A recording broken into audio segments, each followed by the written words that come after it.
South Africa ने New Zealand को हराया। T20 वर्ल्ड कप 2026 के पॉइंट टेबल में तहलका मचाया, पॉइंट टेबल फंसाया। India, Pakistan, Australia, Sri Lanka, West Indies को डराया। T20 वर्ल्ड कप 2026 का मैच नंबर 24 साउथ अफ्रीका और न्यूजीलैंड के बीच में खेला गया। साउथ अफ्रीका की बड़ी जीत आई है।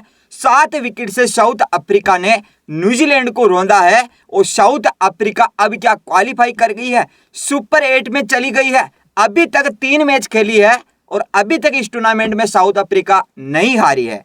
तो इस मैच नंबर 24 के बाद कौन कौन सी टीमें हैं सुपर 8 में जा चुकी है, कौन कौन सी टीमें हैं जिनकी छुट्टी हो चुकी है, उनका पत्ता कट चुका है, इस टूर्नामेंट से वो बाहर हुई है, और कौन सी टीमें हैं जो अभी भी उस होड़ में लगी हुई है, मैं आपको पूरा पॉइंट टेबल गणित बताता हूं। अगर आप यहां ग्रुप ए देखेंगे, पॉइंट टेबल में इंडिया, पाकिस्तान, यूएसए 3 टीमों के बीच में जबरदस्त लड़ाई है। अभी तक ये उम्मीद है कि ये सुपर 8 में पहुंचेगी, अभी तक बनी हुई है उस रेस में, लेकिन नीदरलैंड, नामीबिया इस रेस से बाहर हो गई है, इस टूर्नामेंट से बाहर हो गई है।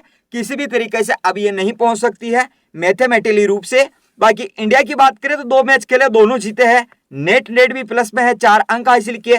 पाकिस्तान की बात करें तो यही इंडिया के बराबर है, लेकिन नेट का फर्क है, पाकिस्तान का नेट इंडिया से कम है। पाकिस्तान ने भी 2 मैच खेले और दोनों जीते। इंडिया और पाकिस्तान अब तक इस टूर्नामेंट में एक भी मैच नहीं हारी है, इसके भी 4 अंक है। लेकिन यूएसए, आप कहेंगे कि यार यूएसए कैसे क्वालिफाई कर सकती है? देखो, यूएसए इस तरीके से कर सकती है कि यूएसए पाकिस्तान के खिलाफ, ठीक है, पाकिस्तान के खिलाफ वो खेलेगी नहीं, लेकिन पाकिस्तान और नामीबिया का जो मुकाबला है उसमें पाकिस्तान हार जाता है, नामीबिया पाकिस्तान को हरा देती है, इंडिया पाकिस्तान को हरा देती है, तो यूएसए क्वालिफाई कर जाएगी।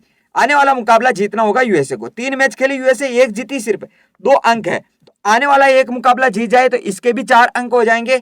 तो इंडिया पाकिस्तान के, जैसे मान लो इंडिया के 6 अंक हो गए, पाकिस्तान 2 मैच आने वाले हार जाती है, तो फिर नेट के हिसाब से यूएसए लड़ाई कर सकती है, इसलिए मैथमेटिकली रूप से ये अभी तक जिंदा है। ग्रुप बी देखेंगे आप तो इसमें श्रीलंका, जिम्बाब्वे, ऑस्ट्रेलिया, आयरलैंड, ये चारों टीमें अभी तक बनी हुई हैं। लेकिन हाँ, ओमान बाहर हो गई, वो पिछली बार हो चुकी, 3 मैच खेली, तीनों हारी है, अब ये किसी भी तरीके से नहीं पहुंच सकती है।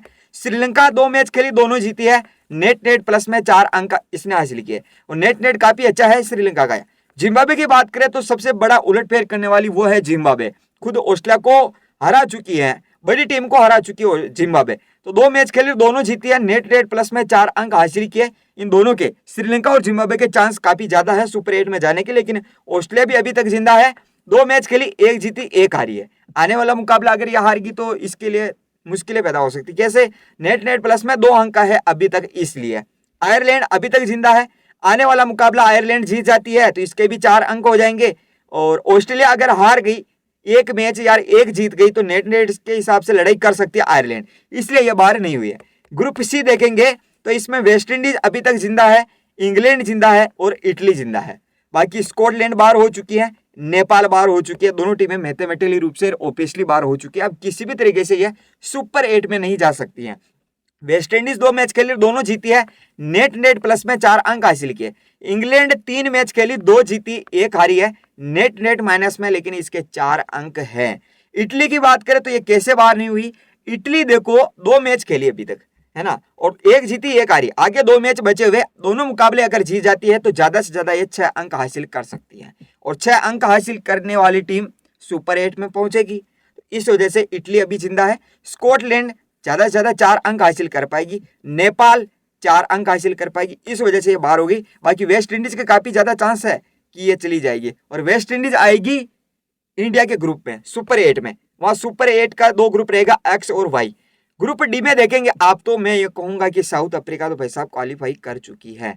साउथ अफ्रीका 3 मैच खेली, तीनों जीती है, अभी तक ऐसा नहीं हुआ है T20 world cup point table में कि 3 मैच खेली है, तीनों जीती है, वो बाहर हो गई है। हाँ, लेकिन इस बार कुछ अलग भी हो सकता है। नेट प्लस में 6 अंक इसने हासिल कर लिया, और साउथ अफ्रीका अभी तक चारों ग्रुप को मिलाकर देखा जाए तो एक ऐसी पहली टीम है जिसने 6 अंक हासिल किया है। 3 मैच खेले, तीनों ही जीते हैं। न्यूजीलैंड 3 मैच खेली, 2 जीती है, 1 हार चुकी है, साउथ अफ्रीका से हारी, नेट प्लस में, लेकिन इसके अभी तक 4 अंक है। यूएई की अभी टीम, अभी ये बाहर नहीं हुई, यूएई अभी तक बनी हुई, 2 मैच खेली, 1 जीती, 1 हारी है, इसके 2 अंक है।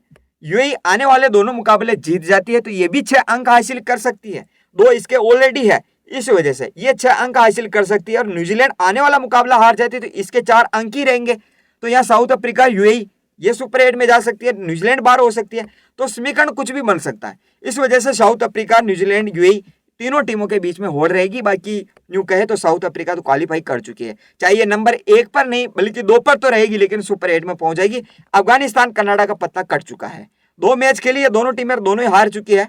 आने वाले 2 मुकाबले जीतकर भी ये कुछ नहीं उखाड़ पाएगी, क्योंकि न्यूजीलैंड के ऑलरेडी 4 अंक है, साउथ अफ्रीका के 6 अंक है, यूएई 6 अंक हासिल कर सकती है। तो मैथमेटिकल रूप से ये 2 टीमें तो कहीं ना कहीं बाहर होगी। दूसरा है कि देखो, मान लो दोनों मुकाबले जीत भी जाती है, न्यूजीलैंड हार जाती है, यूएई वो जो संभव नहीं है वो भी जाता है, तो भी ये नेट रेट से बाजी नहीं जीत पाएगी, क्योंकि दोनों का नेट रेट माइनस में है। तो पूरा गणित लगा के मैंने बताया आपको कि ये अफगानिस्तान कनाडा बाहर हो गए। बाकी आप कमेंट बॉक्स में कमेंट करके बताइए चारों ग्रुप से कौन सी 8 टीमें होगी जो सुपर 8 में पहुंचेगी।